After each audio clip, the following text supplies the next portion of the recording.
Atos dos Apóstolos e a mantivesse aberta, Atos dos Apóstolos capítulo 5, nós estamos em uma jornada muito agradável, Deus tem nos visitado nesses dias e temos sido muito abençoados por Deus. Estamos estudando o livro de Atos dos Apóstolos a partir da perspectiva das pessoas que foram tocadas pelo Evangelho. Inicialmente nós pensamos o Evangelho na perspectiva do coxo, posteriormente nós pensamos o Evangelho na perspectiva de Ananias e Safira, e hoje nós vamos pensar o Evangelho na perspectiva de Gamaliel. Esse texto que foi lido a respeito de Gamaliel, um grande líder do judaísmo, e a gente vai nessa noite estar refletindo sobre esse momento da história da igreja, quando a igreja está saindo da manjedoura. A igreja no seu nascedouro, na sua gênesis, a igreja enfrenta muitíssimos problemas.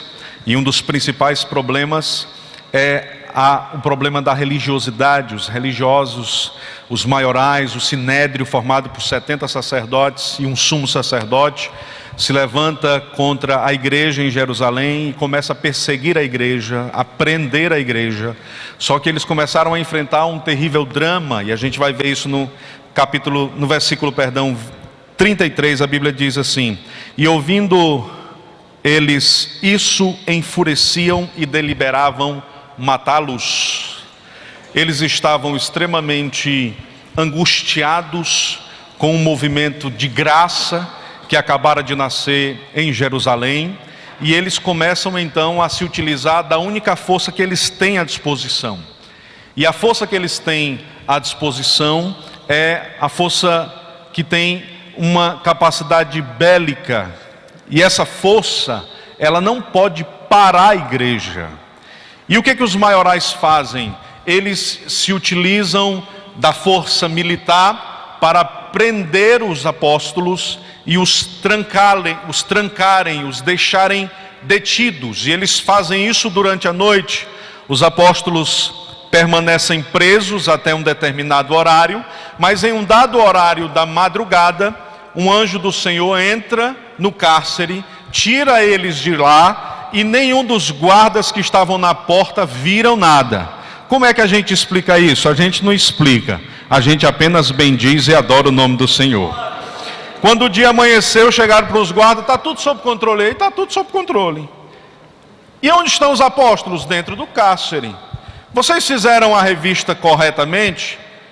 Fizemos ontem à noite, façam agora, porque eles estão pregando lá fora o Evangelho. Então, irmão, Jesus tirou eles da prisão e nem despertou o sono dos guardas. Jesus é poderoso, né, irmãos? E gracioso para fazer isso. E aí a Bíblia diz que eles começaram a deliberar no seu coração matar os apóstolos. Eles estavam prestes a utilizar a única arma que tinha. O único ferramental que eles tinham à disposição era a força física, e eles queriam então utilizar a força física, não apenas para prender, para humilhar, objetivando arrefecer e parar a igreja. Eles queriam se utilizar disso para que o judaísmo fosse novamente percebido como uma opção de graça naquele tempo de profunda turbulência. E o que acontece? O que acontece é que o propósito deles era matar os apóstolos, mas aqueles apóstolos estavam servindo a um Senhor que há poucos dias atrás tinha matado a morte. A única ferramenta que o inimigo tinha contra os apóstolos era a morte, mas a morte já estava vencida na cruz do Calvário. Então o inimigo pode arregimentar, pode preparar, pode estruturar, pode programar, pode organizar armadilha, pode colocar todo tipo de ferramenta preparada contra ti, mas conforme diz o profeta Isaías, ela não pode prosperar, porque o nosso Deus já venceu a própria morte, e não há nada que possa ser feito, que possa arrefecer a força da igreja do Cristo de Deus. Nada que possa ser feito.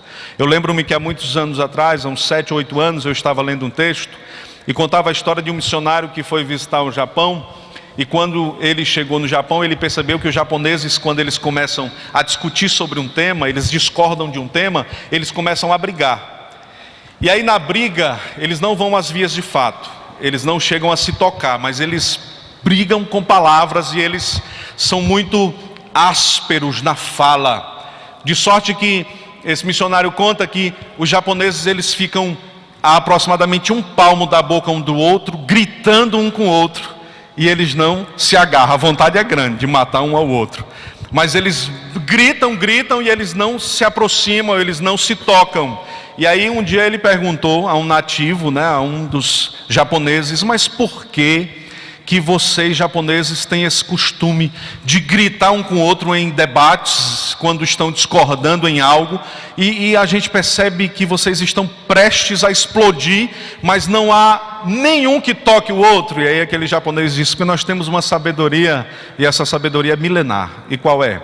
Quando um oponente bate no outro, ele está dizendo para o outro que se esgotaram todas as possibilidades de argumentação.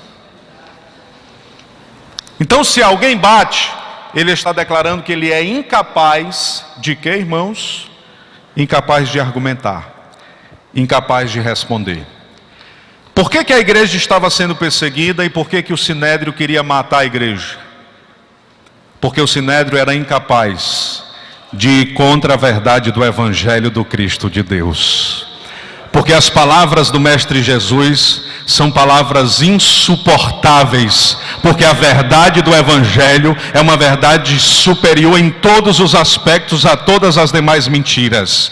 Porque o Cristo de Deus é a própria verdade encarnada, é o próprio Deus feito homem, e crendo nisso, nós então teremos vida e vida com abundância. Agora é óbvio que cada um usa o que tem. O Sinédrio tinha essa força e é exatamente essa força que ele deseja usar. Nós temos o Cristo, e se temos o Cristo, devemos apresentar ao mundo aquilo que Cristo apresentou. E sabe qual é a proposta de Cristo? É que você substitua o ódio pelo amor, é que você substitua a guerra pela paz, é que você substitua a morte pela vida. É este o propósito e o projeto de Deus para as nossas vidas. Amém, queridos? E aí no versículo 34 a Escritura vai dizer: mas levantando-se no conselho um certo fariseu chamado Gamaliel, doutor da lei, venerado por todo o povo, mandou que por um pouco levassem para fora os apóstolos. Quem era Gamaliel? Gamaliel era um doutor da lei, ele era chamado de Rabone. Ele era nada mais, nada menos que da linhagem do grande Hilel. Havia no primeiro século duas escolas que se dividiam entre os mestres judaicos. A primeira escola era a escola fundada por Shammai, e a segunda escola era a escola fundada por Hilel, uma mais ortodoxa, uma outra mais liberal. Mas essas duas escolas, elas divergiam em vários temas e interpretação da lei. Hilel foi um homem que marcou época. Ele era um homem tão inteligente e refletiu sobre tantas coisas no que diz respeito à lei, que a sua reflexão formou uma escola, e essa escola formou discípulos. E o Gamaliel era neto de Hilel. Então ele tem na sua descendência já um sangue, que é um sangue de alguém que gosta de estar envolvido com o saber judaico. O Gamaliel se tornou um líder tão proeminente que Joaquim Jeremias, falando a seu respeito, diz que quando o Gamaliel morreu, cessou uma lâmpada em Jerusalém. E cessaram também alguns dos elementos culticos do templo com a morte de Gamaliel. A pureza da abstinência cessou. As pessoas já não observavam mais a lei como outrora, porque o grande Gamaliel havia morrido. E quem é o Gamaliel na história? O Gamaliel é alguém que representa para os judeus de sua época a presença de Deus. O Gamaliel é alguém que representa para os judeus de sua época portador da verdade de Deus.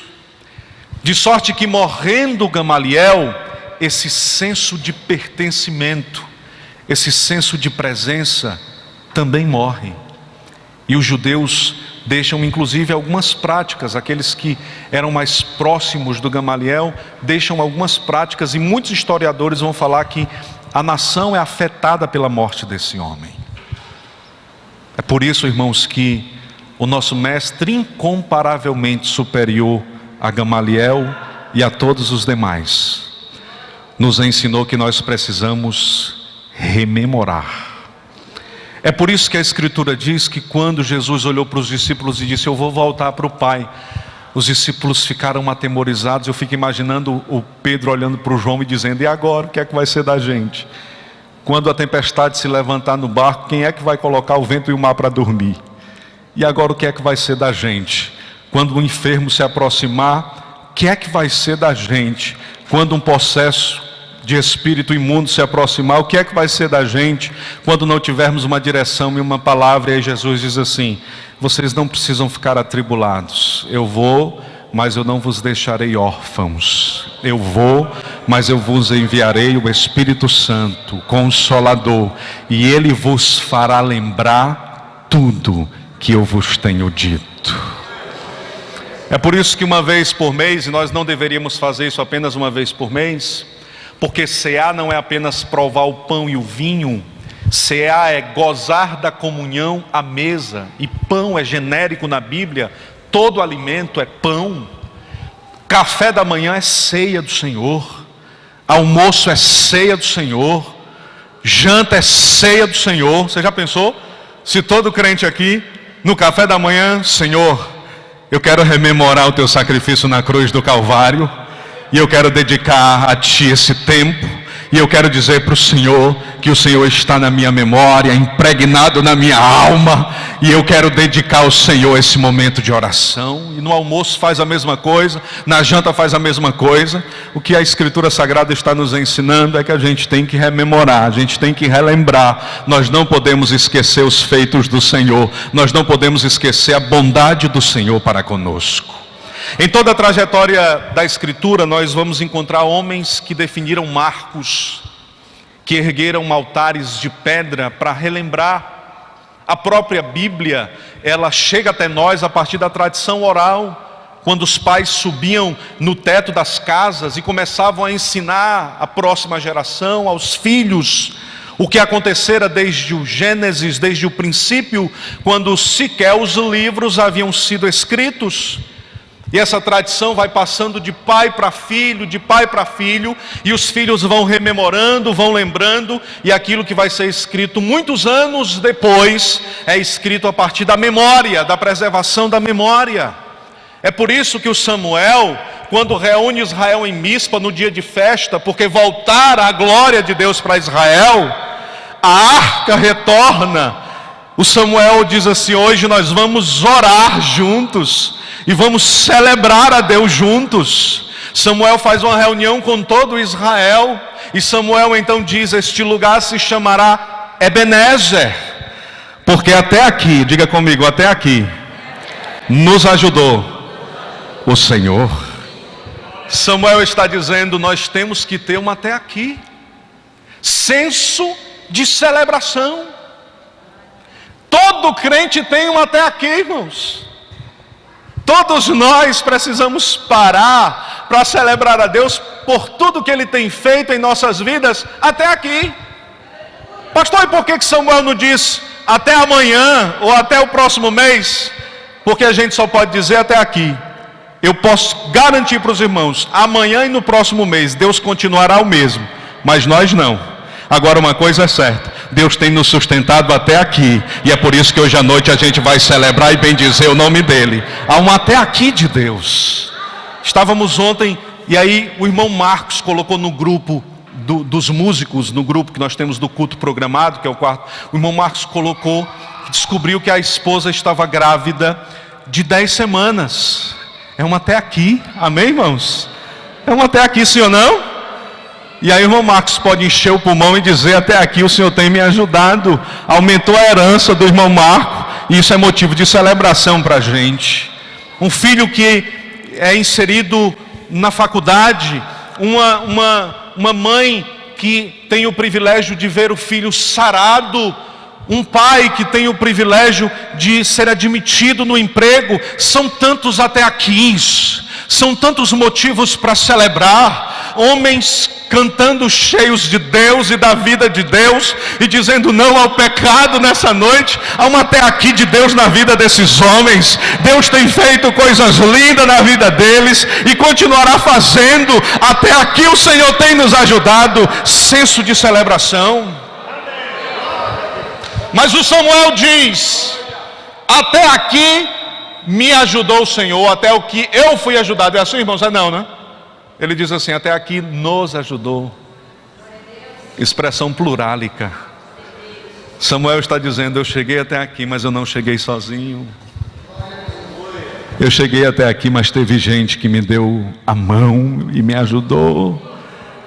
Eu cheguei até aqui, mas as vitórias de Deus na minha vida são partilhadas por gente que sangrou, que sofreu e que se angustiou para que eu pudesse ser feliz nessa noite. Oh, irmãos, até aqui o Senhor tem nos ajudado.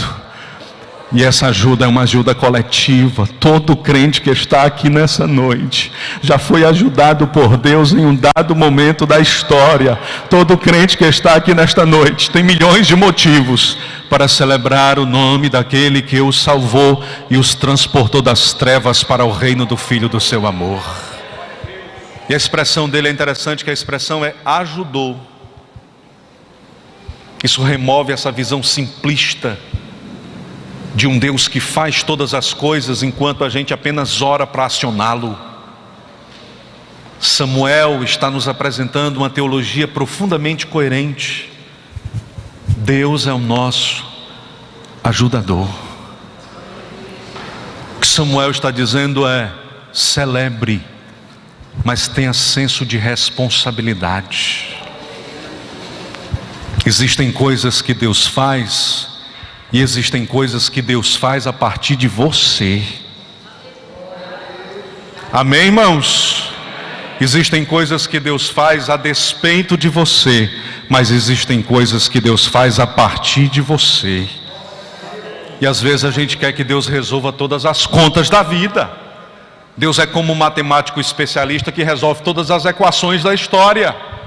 Só que Deus não é matemático para resolver todas as equações da história, e a gente fica só olhando para o lado e pescando da prova de Deus. Deus é um Senhor que nos ensina a fazer contas. Deus é um Senhor que nos confia capacidade de acertar nas contas. Deus é um Senhor que, quando nós erramos nas contas, nos acolhe pacientemente, nos ensina de novo. Mas Deus conta com cada um dos crentes que aqui estão para assumirem a sua responsabilidade. Amém, irmãos? Às vezes a gente quer que Deus faça tudo. Eu me lembro, aproximadamente uns 5 anos atrás, eu presidi os jovens ali na igreja em Cidade Oeste. Eu não pastoreava a igreja ainda. Eu me tornei pastor 3 anos e meio antes de vir para essa comunidade. E eu lembro-me que eu estava um dia no culto, e quando terminou o culto, uma jovem chegou para o pastor. A gente está na semana do Enem, eu me lembrei.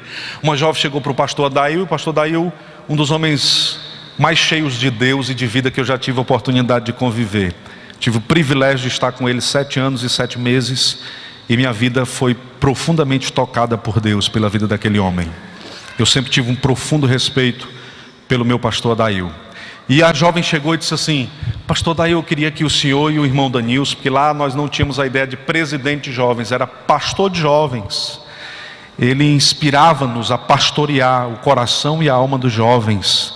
E eu inspiro os líderes dessa igreja a fazer o mesmo. O irmão Jussi é o pastor da escola bíblica dominical. O irmão Lúcio é o pastor dos jovens. E nós precisamos ter esse senso de que pastorear é cuidar. E aquela jovem chegou e disse: pastor, eu queria que o senhor e o irmão Danilson orassem por mim. E aí o pastor Dail disse assim: irmão, você quer oração por algo específico? Aí ela disse: pastor, é porque amanhã tem prova do Enem.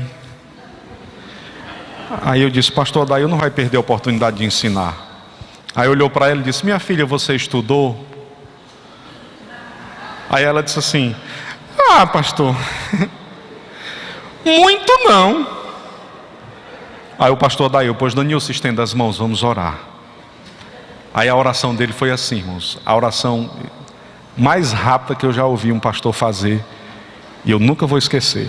Ele orou assim, ó: Deus, ajuda a tua filha a se lembrar de tudo que ela estudou. Amém.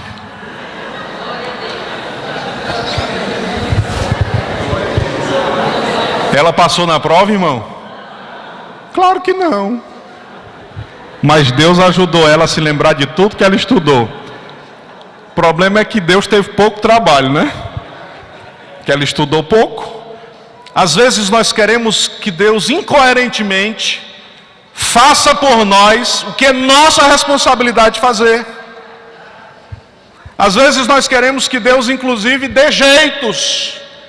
Eu não paguei o licenciamento, cega o olho do guarda. Que cega o olho do guarda?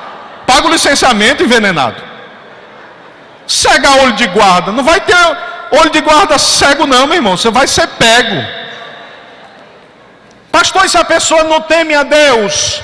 Deus não pega o currículo e coloca em cima do que... Não, meu irmão, Deus não faz essa conta, porque Deus não é brasileiro. No céu não tem jeitinho brasileiro. Nosso Deus é um Deus justo, soberano e gracioso. Vai passar no Enem quem estudou, vai passar no Enem quem se debruçou sobre os livros, vai passar no Enem quem buscou a Deus, mas buscou também o conhecimento. Ou então seria um Deus ilógico. Amém, irmãos? Pastor, e se a pessoa não tem a mínima condição de estudar, a pessoa tem todos os... Adianta ela vir para a vigília? Adianta, porque você vindo para a vigília, você vai orar e vai ser cheio da presença de Deus. Mas não vai passar no Enem, meu filho. Não vai. Amém, irmãos? Quer dizer que o pastor não acredita em milagre? Não acredito. Eu não acredito é que Deus tenha problemas de personalidade. Nosso Deus é um Deus santo. E as coisas com Deus precisam ser tratadas com a mesma santidade. Deus não negocia algumas questões que são inegociáveis. O Samuel escancara a voz e diz: Deus me ajudou, mas eu fiz. Amém, irmãos? Você sabia que a Escritura diz que Deus nos deu o ministério da reconciliação, que significa dizer que nós cooperamos com Deus? Você não deu glória a Deus porque não quis, mas que era para você ter dado glória a Deus, era para você ter dado. Você sabia que você coopera com Deus, irmão? Quem é que está pregando hoje à noite aqui? É Deus ou é o irmão Danilson? Irmão Danilson. Então eu estou cooperando com Deus, sim ou não? Agora quem é que está falando com os irmãos? É o Espírito de Deus ou é a palavra do pastor? Eu não consigo falar com o coração de ninguém. Isso quem faz é o Espírito de Deus. Então nós cooperamos com Deus pregando, e Deus coopera conosco salvando. Nós cooperamos com Deus anunciando, e Deus coopera conosco guiando. Nós cooperamos com Deus ensinando, e Deus coopera conosco estruturando, abençoando, fortalecendo, restaurando, revivendo e fazendo maravilhas nesse lugar. É por isso que eu fico preocupado quando eu escuto pregador que diz assim: irmão, fui pregar lá,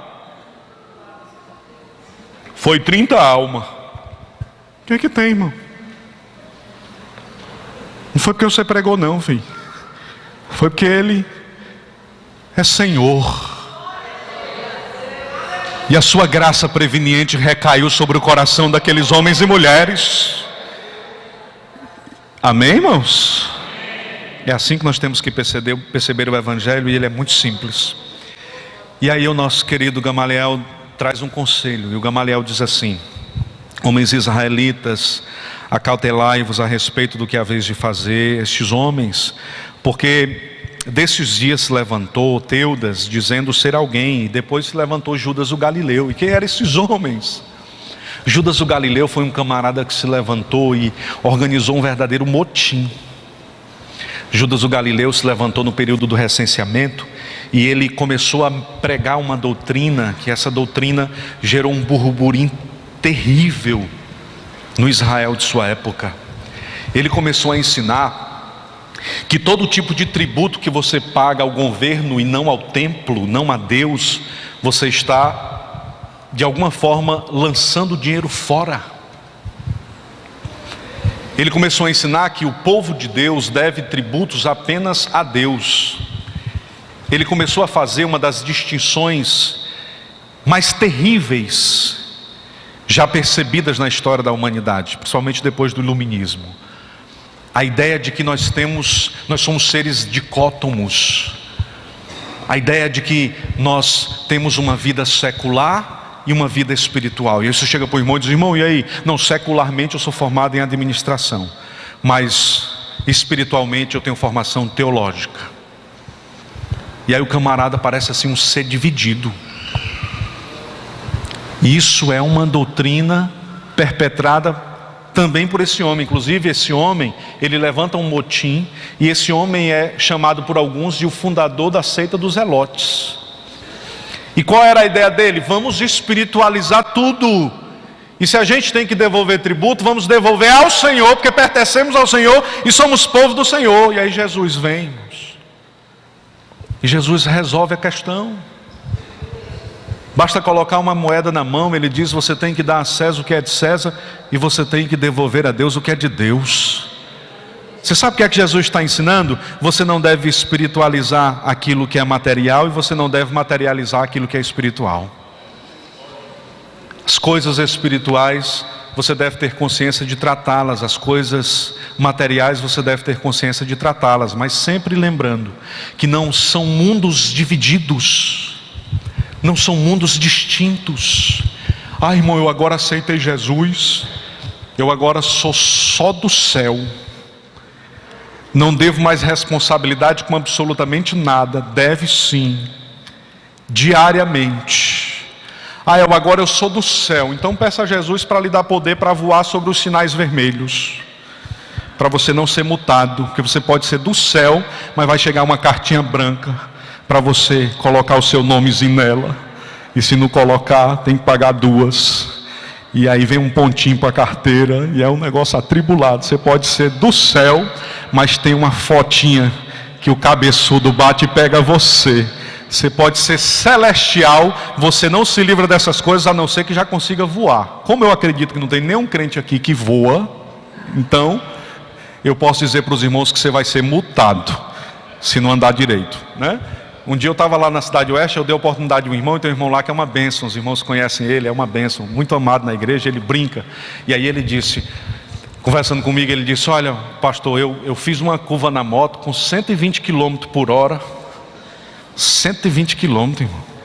E a única coisa que eu encostei no chão foi a orelha.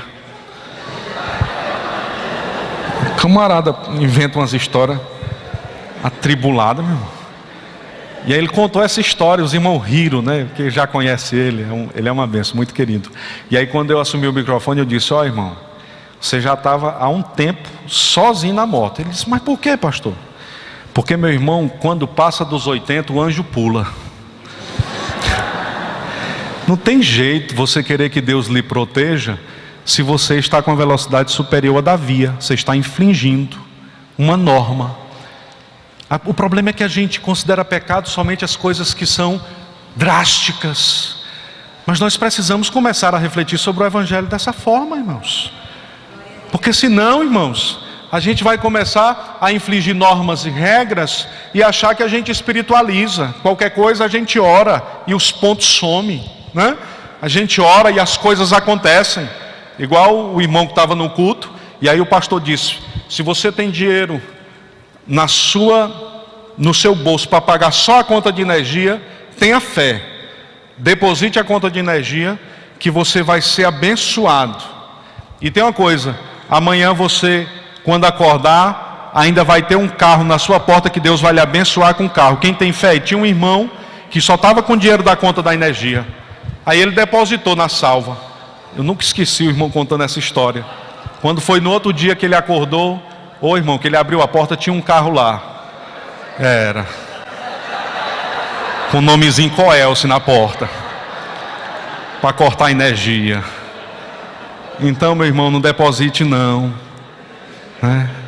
Pague a conta da Coelce, porque o carrinho chega. Amém, irmãos?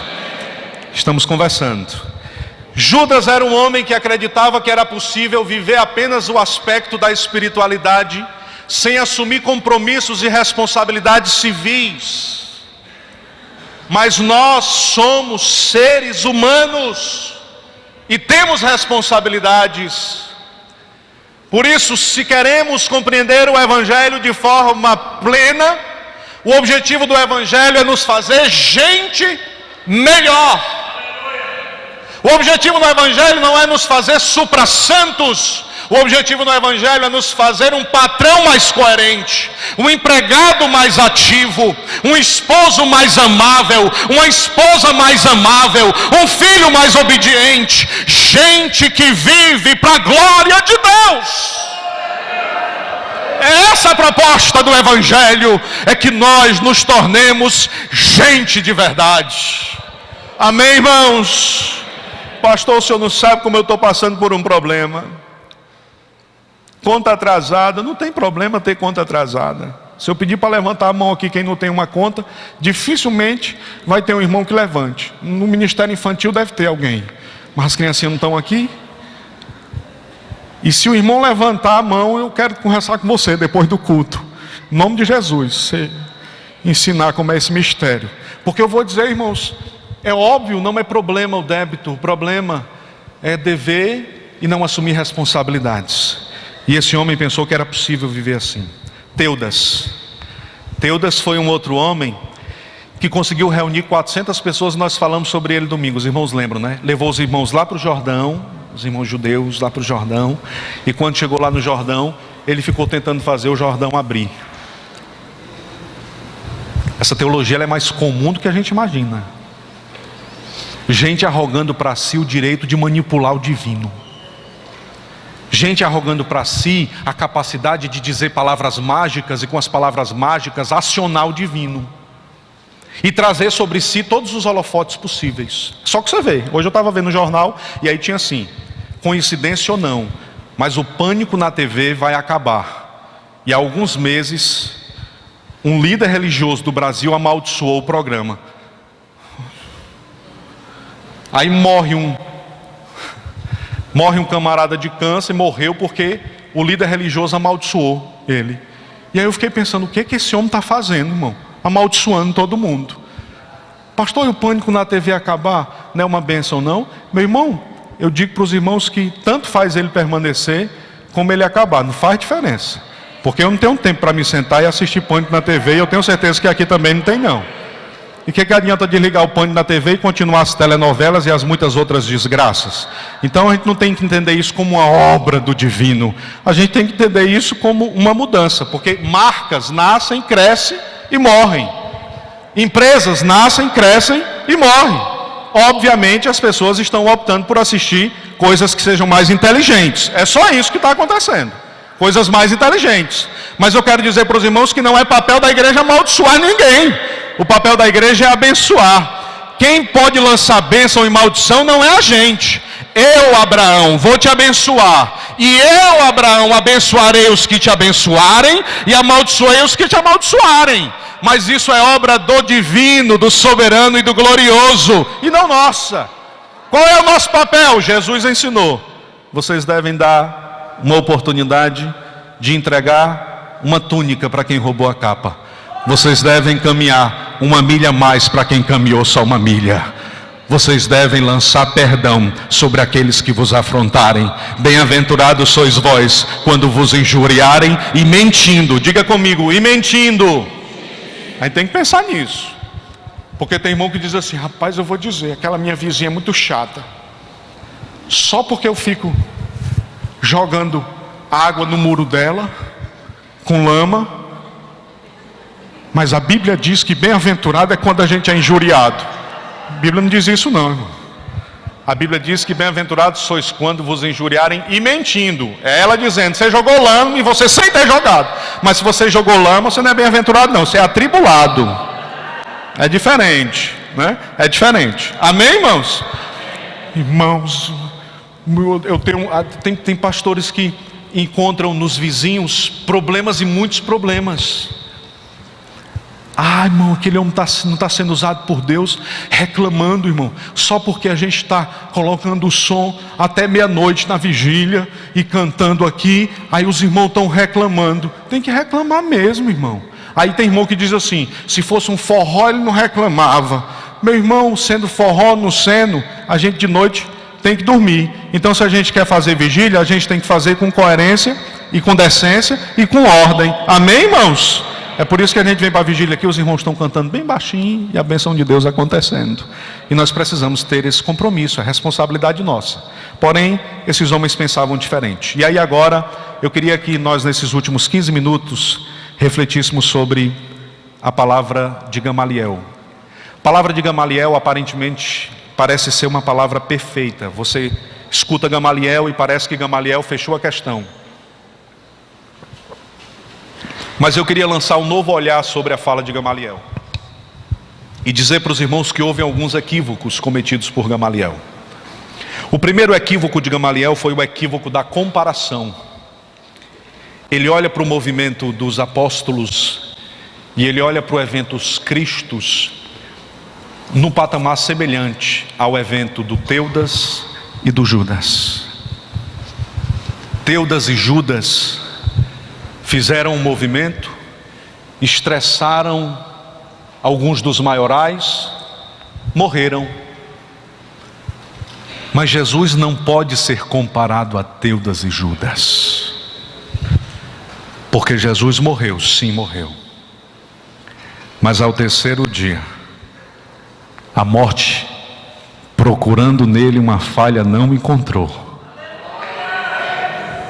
E a morte teve que vomitá-lo. Jesus deu náuseas da morte, porque era puro e perfeito. Ele é o incomparável. O mais sábio de todos os homens não se compara a Jesus.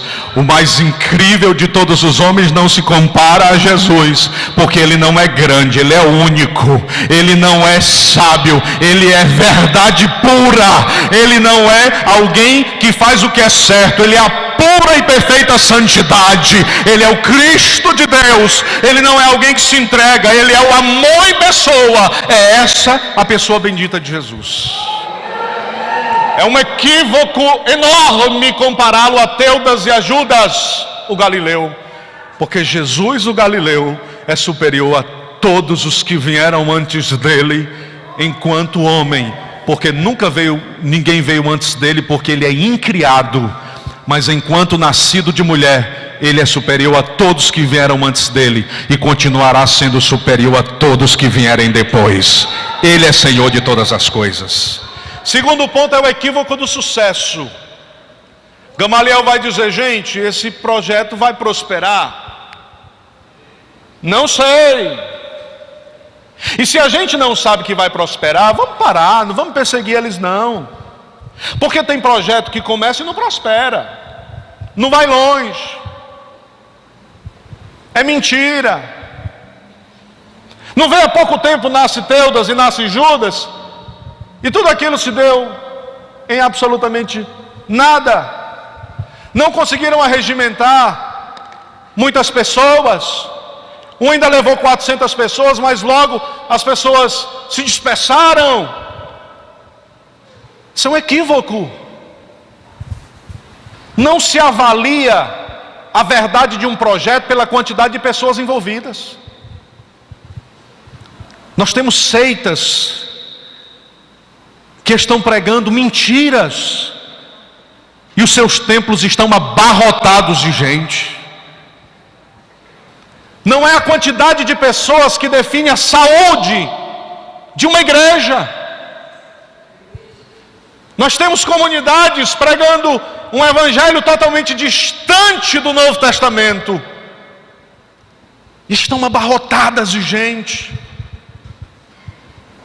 Então, perceber o sucesso por causa da quantidade de pessoas envolvidas não é bíblico. Nós precisamos perceber o evangelho pela verdade do que está sendo dito a respeito deste evangelho. Mark Twain disse, um pensador que eu gosto muito, que quando a verdade está calçando os sapatos, a mentira já deu 3 voltas ao mundo. E é verdade, irmãos. As pessoas se utilizam de muitos artifícios para atrair, e conseguem. O estilo, a forma, a ordem do culto, a ordem da reunião. Mas o sucesso de uma igreja não é definido pela quantidade de pessoas que ali estão.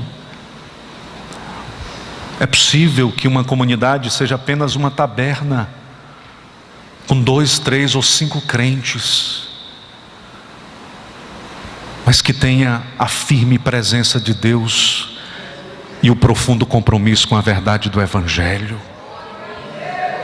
Pastor, mas quem prega lá é um leigo. Ele é um leigo, mas ele ama o Senhor.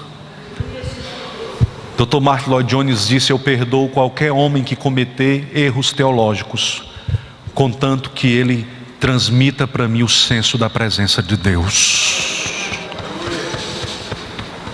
Ele pode cometer erros, mas não fará isso por maldade. Bom é quando ele tem esmero para não cometê-los, e quando o seu conhecimento é testado. Mas se não é possível, a graça de Deus repousa sobre a santidade de alguém que deseja fazer a obra de Deus com amor. Estava no seminário há muitos anos atrás, e quem estava ministrando a aula era o professor Valtérnio. Tive o privilégio de estudar com o professor Valtérnio, algumas cadeiras, e a gente estava numa sala um dia, e aí um aluno disse assim: professor, eu cheguei agora no terminal, eu fiquei muito triste.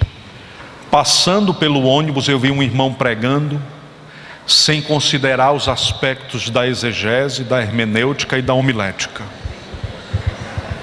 Você precisava ver os erros de português. Estava assassinando. Acho tão legal assim, né? A arrogância do camarada.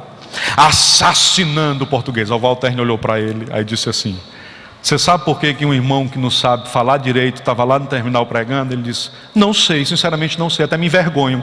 Aí ele disse: porque você que sabe pregar não vai. Isso é uma pancada?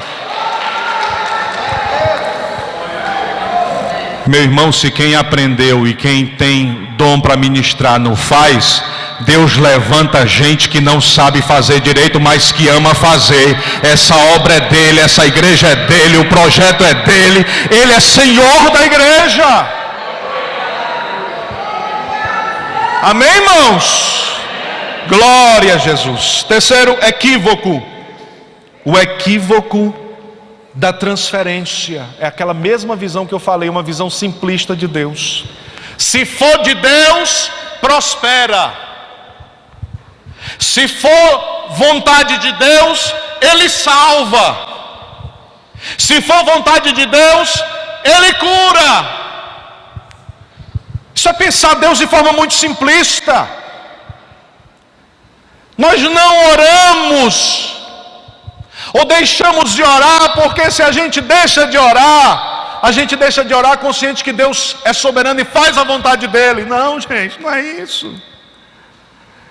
A gente ora porque a gente precisa orar. A gente ora porque estaremos na presença do magnífico, do nosso Deus. A gente ora porque orando a gente vai glorificar Ele independente da resposta. A gente ora porque Ele é Deus absoluto e nós somos meros servos que precisam da graça e do conselho dEle todos os dias das nossas vidas. Quarto equívoco, o equívoco do tempo. Há pouco tempo se levantou Teudas e Judas. Pouco tempo depois foi desfeito. Nós não podemos avaliar presença de Deus em um projeto por causa do seu tempo. Ah, irmão, esse projeto já tem 30 anos, então é de Deus. Conversa fiada. Você já viu gente se levantar e dizer: pastor, 70 anos de casado, 30 anos de noivo, mais 30 de namorado, 130 anos ao todo. Ele diz assim com alegria: vai conversar com a irmã. Desses 70 anos, ela só foi feliz 2. Tempo não é sinônimo de presença de Deus. É melhor que você tenha 2 meses de casado, mas que sejam 2 meses intensos, de verdade, de respeito, de entrega e de amor. Pastor, eu já estou há 20 anos casado e a gente vive lá em casa assim como 2 irmãos, um olhando para o outro, barroando no outro. E eu sinceramente não estou muito interessado em mudar não. Pois então você não está com 20 anos de casado, você já está com um problema há 20 anos. E o Espírito de Deus vai lhe casar e vai lhe ajudar para você cuidar melhor da sua esposa e para que você seja feliz. Porque não há felicidade quando não há verdade. A felicidade só existe onde há verdade. E a verdade da sua relação, ela vai trazer graça sobre todas as demais áreas da sua vida. E aí o menino vai passar no Enem, vai estudar para o Enem, o menino não passa no Enem, é porque o menino não estuda. Não, é porque ele não vê segurança em casa. É porque não adianta para ele passar no Enem, se quando ele chegar ele vai encontrar um pai e uma mãe que estão em litígio, em guerra e brigando. Não adianta. É melhor que ele não passe e que ele continue conduzindo a vida do jeito que está, porque ele está sofrido. E é isso que nós estamos muitas vezes entregando aos nossos filhos. Não, pastor, é porque é o tempo que define a saúde. Não, irmão, porque senão Estevão estava numa situação difícil. Estevão foi separado para o diaconato quando ele estava pensando em comprar a gravata. Não tinha gravata não, irmão. Colocaram ele para pregar a primeira mensagem, ele terminou, deram a oferta. Tem esse negócio dos pregadores que recebem oferta, né? Hoje tem os pregadores que vão pregar. Os irmãos aí ligam para mim e dizem assim: pastor Danilson, quanto é que o senhor cobra? Aí eu disse: é possível pagar? Aí ele disse: por quê? Porque eu era roqueiro quando eu era adolescente. Ia pro show do Raimundos, gostava de Marilyn Manson, Iron Maiden, Offspring, Ozzy Osbourne, Black Sabbath. E hoje eu sou crente em Jesus. A minha esposa é linda e me ama. Ainda diz que eu sou bonito. Olha que coisa boa. É para me celebrar Deus todo dia, irmão. Que eu sei que eu não sou cego, né? Deus me deu vida nova, família, graça. Eu vou cobrar o quê, irmãos? E aí eu digo para o pastor: pastor, não tem quem pague o que Jesus fez.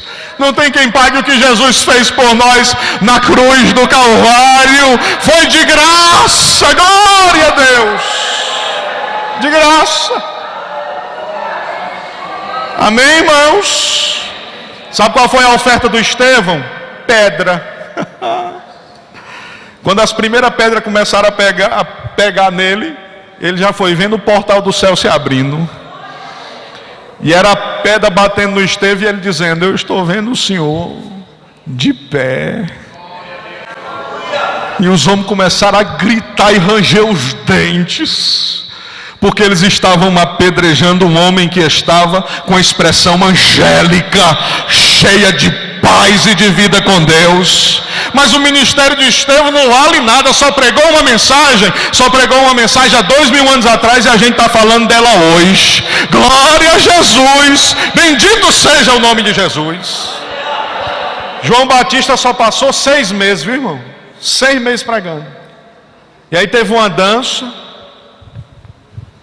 O rei ofertou a menina que dançou: pede a mim até a metade do meu reino, que eu te darei.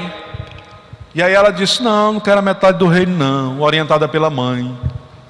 Eu quero a cabeça do João. Aí mandaram cortar a cabeça do João Batista. Aí eu vi um pregador, irmão, a gente tem que ter cuidado. Tem uns pregadores, principalmente uns que gostam de pregar no Camboriú, né? Tome cuidado com isso, viu, irmão? Tem muita coisa estranha. Muita coisa estranha. E o pregador pregando em Camboriú, ele dizia assim, eu me lembrei disso agora, está com tanto tempo.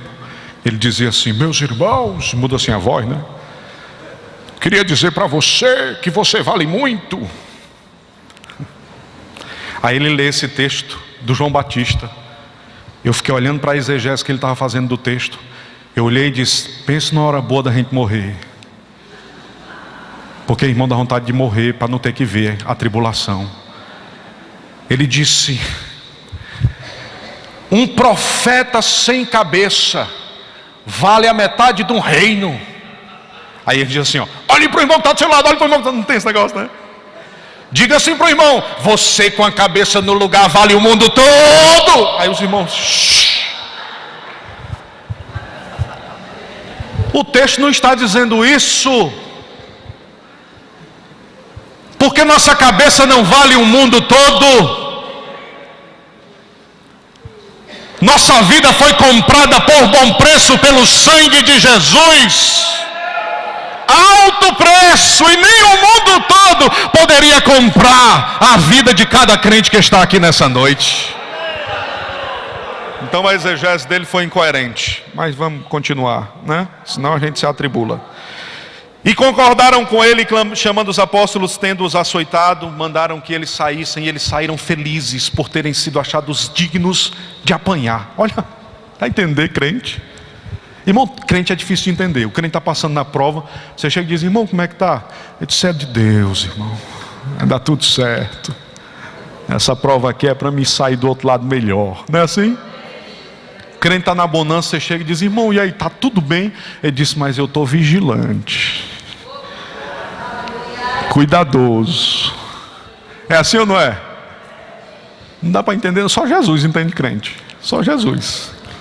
E aí os camaradas dão uma pisa, 39 açoites, alguns homens morriam. Eu não estou falando de 39 chicotadinhas não, irmão. É uma quarentena. 40 menos umas chibatadas, que arrancava parte da carne deles, do couro, da pele deles. Eu fico imaginando o Pedro saindo e dizendo assim: oh, coisa boa, que maravilha, eu fui achado digno de ser açoitado. Aí quando a gente lê esse texto, a gente fica mais alegre. Olha o que o texto diz: filho meu, não desprezes a correção do Senhor, e não desmaieis quando por ele fores repreendido. Porque o Senhor corrige ao que ama, e açoita a qualquer que recebe por filho. Eu não sei qual é a dimensão do açoite, qual é a dimensão da prova. Uma coisa eu sei: você é filha e você é filho, e você está sendo cuidado, você está sendo preservado, e Deus vai abençoar a sua vida, e você vai entender, para a glória do nome dEle, qual é o propósito dEle na sua vida. Amém, queridos? Glória a Jesus. Vamos ficar de pé. Eu queria concluir esse sermão com a leitura de mais um versículo. Olha aqui para o microfone, por favor. Não precisa abrir a Bíblia, eu vou ler e os irmãos apenas atentem. Salmo de número 89, versículo 30 ao 33 diz assim: se os meus filhos deixarem a minha lei e não andarem nos meus juízos, se profanarem os meus preceitos e não guardarem os meus mandamentos, então visitarei com vara a sua transgressão e a sua iniquidade com açoites. E aí tem uma palavra cheia de vida do Senhor: mas não retirarei totalmente a minha benignidade de sobre ele, nem faltarei com a minha fidelidade. Receba essa palavra em nome de Jesus. Não retirarei minha benignidade de sobre você, e não faltarei com a minha fidelidade. Deus continuará sendo benigno e fiel à tua vida, meu irmão e minha irmã. E se nessa noite você tem motivos para celebrar o Senhor, nós vamos agora cantar um corinho rápido. E eu pediria que o irmão passasse aqui com essa urna. Passaram-se 2 minutos e a gente vai cantar o único que é digno. E eu quero que você abençoe esse projeto se você sentir direcionamento de Deus para fazê-lo.